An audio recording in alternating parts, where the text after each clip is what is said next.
बिस्मिल्लाहिर्रहमानिर्रहीम। अस्सलामुअलैकुम। उम्मीद है आप तमाम लोग खैर वाफियत से हैं। आज हम जिस मौजू पर बात कर रहे हैं वो है अफूनत इखलाक। अफूनत अखलाक की वजह से जिस्म के आज़ा और उनके अंदर जो अदम तवाज़ुन होता है उसकी क्या कैफियत है, और अगर अफूनत खल्त के अंदर है, खल्त सौदा सफ़रा बलगम खून, किसी भी खल्त के अंदर अफूनत होगी तो उसकी तशख़ीस आप नब्ज़ के ज़रिए कैसे कर सकेंगे, और साथ ही साथ अफूनत का जिस्मानी तौर पर क्या असरात होते हैं। यानी बड़ी डेप्थ एनालिसिस के साथ अफूनत के इस टॉपिक को हम बयान करेंगे। और यकीन कीजिए अफूनत जैसे जैसे आप इस टॉपिक पे करीब होते जाएंगे हिकमत के बहुत मोती आपके सामने इंशाल्लाह जाहिर होंगे। सबसे पहले अफूनत क्या है? अफूनत कहते हैं सड़ान को, या फिर फसाद रतूबत में, या फिर मादे का ख़राब हो जाना, बदबू पैदा करना, ताफुन देना। आप जानते हैं कि कैंसर की तरह कैंसर एक ऐसा खुलिया, एक ऐसी बीमारी जिसमें सेल्स जो है वो रिप्रोड्यूस हो रहे हैं खुद से, और ख़ुद भी ख़राब है और इर्द गिर्द के माहौल को भी ख़राब कर रहे हैं। सेम एज लाइक अफूनत। अफूनत जो होती है वो कैंसर तो हम इसको नहीं कह रहे, लेकिन अफूनत के अंदर भी सेम वही सिचुएशन है कि मरीज़ के मामलात में ख़राबी और फसाद आना शुरू हो जाता है। अफूनत की 3 टाइप्स होंगी। सबसे पहले वो अफूनत जिसमें खून ख़राब हो रहा है। आप मरीज़ के जिस्म पे एलर्जी देख रहे हैं, दाने देख रहे हैं, फोड़े फिंसियाँ आप मरीज़ में देखते हैं कि वो उसको रेड मार्क्स बॉडी पे पड़ना शुरू हो गए हैं, तो ये उसके जिस्म की खून की अफूनत होगी। इसी तरह अगर आपके पास मरीज़ आता है उसकी खलती अफूनत होगी तो सौदा में बिगाड़, सफ़रा में बिगाड़ और बलगम के अंदर बिगाड़ जो है वो उसको मज़ीद मामलात ज़ाहिर करना शुरू कर देगा।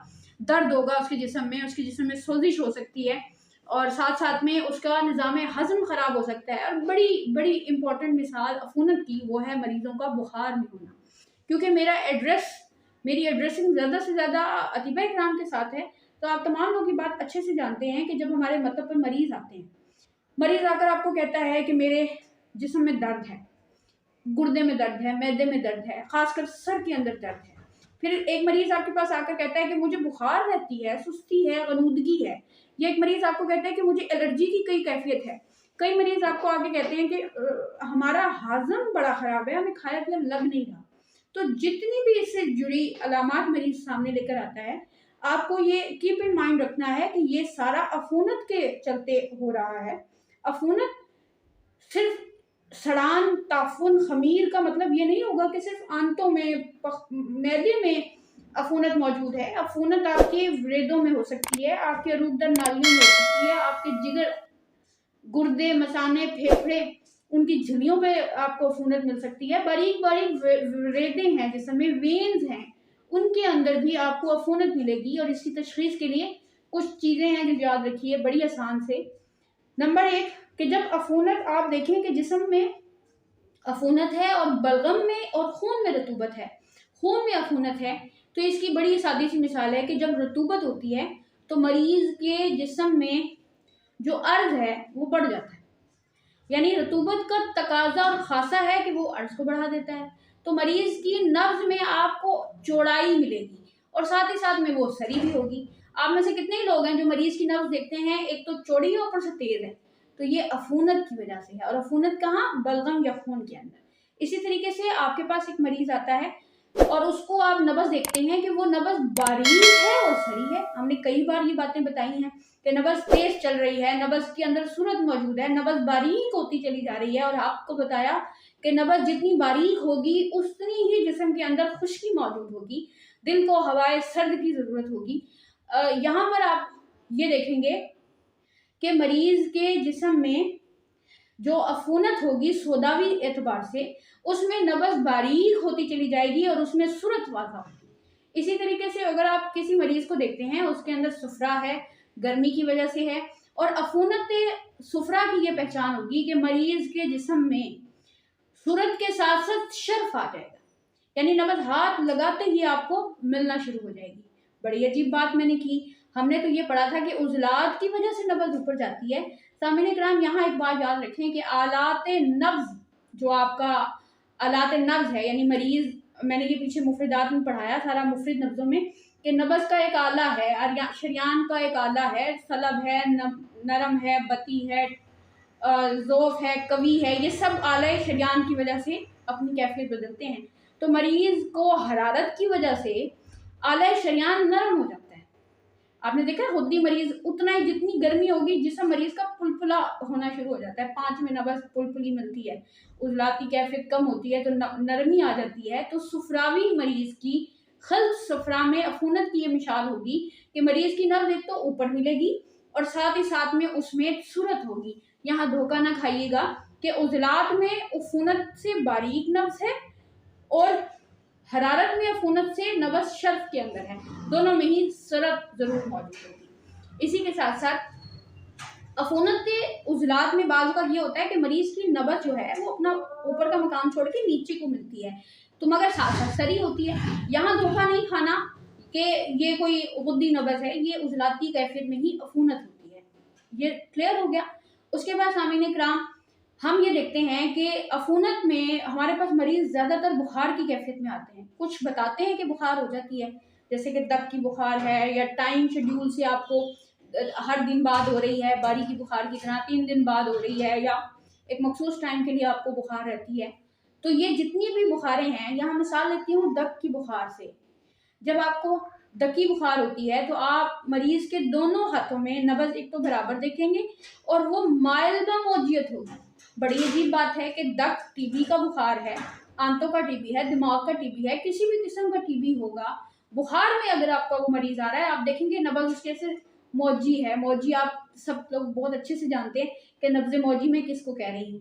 और साथ ही साथ में अगर आप ये देखें कि मरीज़ के जिगर पर, हुदूद पर वरम मौजूद है तो उसकी नब्ज़ भी माइल्ड मौजियत है। दोनों हाथों की, इस हाथ की तो ऊपर ऊपर मिल जाएगी, इस हाथ की आपको हल्का दबा के महसूस होगी कि वो मौजियत की तरफ जा रही है। अगर दिमाग के अंदर वरम मौजूद होगा तो उस वक्त में भी नब्ज़ तो मौजियत की तरफ माइल होगी, मगर अगर ये वरम दिमाग से उजलात की तरफ जा रहा है, यानी हिजाब जितनी भी झिल्लियाँ हैं, जितने भी, क्योंकि हिजाब उजलाती टिशू है तो वहाँ पर नब्ज़ मौजी के बजाय मंशारी हो जाएगी। बहुत गहरी बातें। उसके बाद यहाँ एक और चीज़ जो आपको याद रखने वाली है वो ये कि जब आप किसी मरीज़ की नब्ज़ देखें, दोनों हाथों की नब्ज़ सरी होती है, दोनों हाथों की नब्ज़ जो है वो तेज़ है, लेकिन इस हाथ की नब्ज़ में सूरत ज़रा ज़्यादा है। तो ये इस बात की निशानी होगी कि आपके मरीज़ के जिस्म में अफूनत जो है वो मुहरका अफनिया हुई।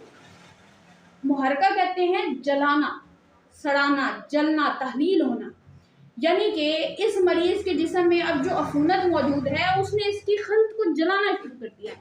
कितने ही मरीज़ हैं जिन्हें हम बैठकर यहाँ कह रहे होते हैं कि आपके जिस्म में, आपकी नब्ज़ में, आपके करोड़े में एतराकी मराहिल शामिल हो गए हैं, खिलतें अब जल चुकी हैं। तो सामने सलाम ये वो मकाम है कि जिसमें मरीज़ की नब्ज़ आपको सूरत ज़्यादा बताती है, जो इस बात की निशानी है कि इसके जिगर या गुदूद के अंदर अफूनत जो है वो शिद्दत इख्तियार कर गई है। इसी तरीके से अगर इस हाथ में सरी है दोनों, लेकिन इस हाथ की नब्ज़ ज़्यादा सरी है तो ये इस बात की निशानी होगी कि मरीज़ के कल्ब के हवाई हिस्से में वरेदों में अफूनत मौजूद है और वो भी खल्त मुहरका है, जला रही है। इस अफूनत ने खल्त को अब जलाना शुरू किया हुआ है।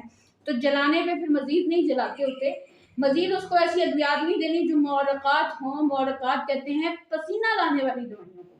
मरीज़ को ऐसी दवाइयाँ नहीं देनी जिससे उसको पसीना आए, उसको गर्म पानी नहीं देना, उसको अदरक, सौंफ, पुदीना, अजवाइन या कोई भी पसीना अगर अद्वियात नहीं देंगे, वो पहले ही जल रहा है खिलती एतबार से।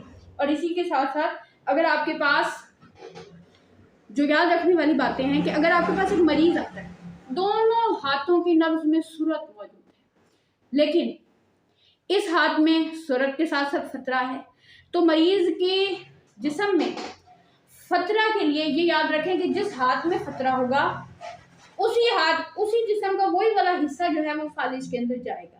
फालिज के मरीज़ बड़े देखे हैं आपने, मरीज़ जो फालिज वाला होता है, जिसको फालिज आ गया होता है, उसकी जिस हाथ की नब्ज़ में जवाल होता है और साथ ही साथ में फतरा मौजूद होता है, उसका जिस्म का वही हिस्सा पैरालाइज होता है। तो फालिज में अगर दाईं तरफ फतरा आ रहा है तो इस तरफ, अगर इस तरफ आ रहा है तो फिर जो है वो इस तरफ फालिज के अंदेशे मौजूद होते हैं। और इसी के साथ साथ आप माले खोलिया के मरीज़ों में देखेंगे कि माले खोलिया में मरीज़ के दोनों हाथों में फ़तरा आ रहा होता है। और जब माल खोलिया मराकी होता है तो सामईन किराम आप सिर्फ इस हाथ में सूरत देखेंगे और सूरत के साथ साथ मरीज़ के आलात ग़ज़ा जो होते हैं वो इंतहाई कमज़ोर हो जाते हैं, यानी कि उसका जिगर, मैदा, मामला सारे ज़ौफ़ की तरफ होते हैं, ग़ज़ाएँ अब इसको हज़म नहीं हो रही होती हैं, जिसकी वजह से अफ़ूनत ही अफ़ूनत होती है। माल खोलिया क्या है? माल खोलिया एक दिमागी बीमारी है जिसे जुनून की कैफ़ियत कह सकते हैं। आप ये ना समझिएगा कि माल खोलिया का मरीज़ ऐसा होगा कि वो पागल कुत्ते की तरह लोगों को काट रहा होगा, या फिर माल खोलिया का मरीज़ कोई ज़ाहिरी मोटे दिमाग का नज़र आ रहा होगा। माल खोलिया में अच्छे खासे समझदार पढ़े लिखे लोग शुमार होते हैं, इन्हें वसवसे आते हैं, गैर यकीनी सूरत हाल होती है, ये ना हो जाए, ये ना हो जाए, ये ना कर लें, और डरते रहते हैं, खौफज़दा रहते हैं, खफकान, दिल की धड़कन, दिल की फड़कन इन लोगों को सबसे ज़्यादा होती है। और इसके साथ साथ जो माल खोलिया मराकी है उसमें आपके आसाब और सौदा के अंदर अफूनत आ जाती है। इस अफूनत की वजह से मरीज़ के जिस्म में दर्दें और बाकी सारे मामलात होते हैं। और माल खोलिया मराकी में मेरा तो बड़ा ताल्लुक इस हवाले से पड़ता है कि बहुत से मरीज़ ऐसे होते हैं जो अफूनत माल खोलिया की वजह से, अफूनत की वजह से उनको माल खोलिया हो रहा है सौदावी कैफियत में, तो वो बताते हैं कि दवा कोई भी खा लें तो 1-2 दिन आराम आता है, उसके बाद आराम नहीं आ रहा। उसी दवाई ने जो 2 दिन आराम दिया, अगले दिन वो आराम देना ख़त्म हो गई। या मरीज़ आके कहता है कि दवा खा रहा हूँ, आराम तो हो रहा है, मगर मेरे दिल की धड़कन नहीं रुक रही है, मुझे सुकून नहीं आ रहा। ऐसे मरीज़ों की अफूनत का इलाज आपने कैसे करना है? या कोई भी मरीज़ आपके पास अफूनती अलामत से आ रहा है, ये याद रखिएगा कि इसको गर्म मुआवक़ात से बचाइए, इसको पसीना नहीं लगाना आपने, इसको पसीना नहीं आना चाहिए। अफूनती मरीज़ को वर्जिश ना कराएं, अफूनती मरीज़ को भाग-दौड़ ना कराएं, अफूनती मरीज़ को आप कोई भी ऐसी ठंडी-ठंडी, गरम-गरम चीज़ें ना दें कि पता चले कि उसको जो है वो पसीना, स्वेटिंग स्टार्ट हो गई है। इस मरीज़ को आपने मुसहलात भी नहीं देने, क्योंकि मुसहल आने से पहले भी पसीने की कैफियत बनती है। हाँ, इसको वो दवाइयाँ दें जो इसके हाज़मे के निज़ाम को, खून के निज़ाम को, इसके अंदर की गंदगी को ख़ारिज कराए, बड़े महफूज अंदाज में। तो इसके लिए अर्कियात का इस्तेमाल कराएं, क्योंकि अर्कियात जो होते हैं वो तहलील वाक़िया नहीं करते, पसीना नहीं लगाते। नॉर्मल टेम्परेचर पे जो भी आप उसके मरीज़ के खल्त के अकॉर्डिंगली आप उसको अर्क देना शुरू कर दें। बदरका जो हम कहवा जात की शक्ल में देते हैं, और मैं मरीज़ों से कहती हूँ अफूनती मरीज़ों को गर्म नहीं पीना, बस नॉर्मल करके उसको पिए। तो ये छोटी-छोटी टिप्स हैं जिसे याद रखिए। इंशाल्लाह अगली वीडियो बहुत इंपॉर्टेंट होगी बुखार के हवाले से। मैंने ये बताना है कि यौमिया बुखार या कोई भी और बुखार होती है वो किस कैफियत में क्या अलामात आपको देती हैं। ये छोटी-छोटी बातें अगर आपने इनको याद रख लिया तो इंशाल्लाह आप नबशनासाई में माहिर भी रखें, महारत हासिल कर लेंगे। और इस वीडियो में कुछ भी आपको नया सीखने को मिले या कुछ भी ऐसे टॉपिक्स हैं जो नब्ज़ के हवाले से आपके ज़हन में मौजूद हों, मुझे ज़रूर बताइए। मुझे खुशी होती है कि जब आप लोग सुनते भी हैं और अपनी राय का इज़हार भी करते हैं। बहुत शुक्रिया। अस्सलाम वालेकुम रहमतुल्लाहि व बरकातहू।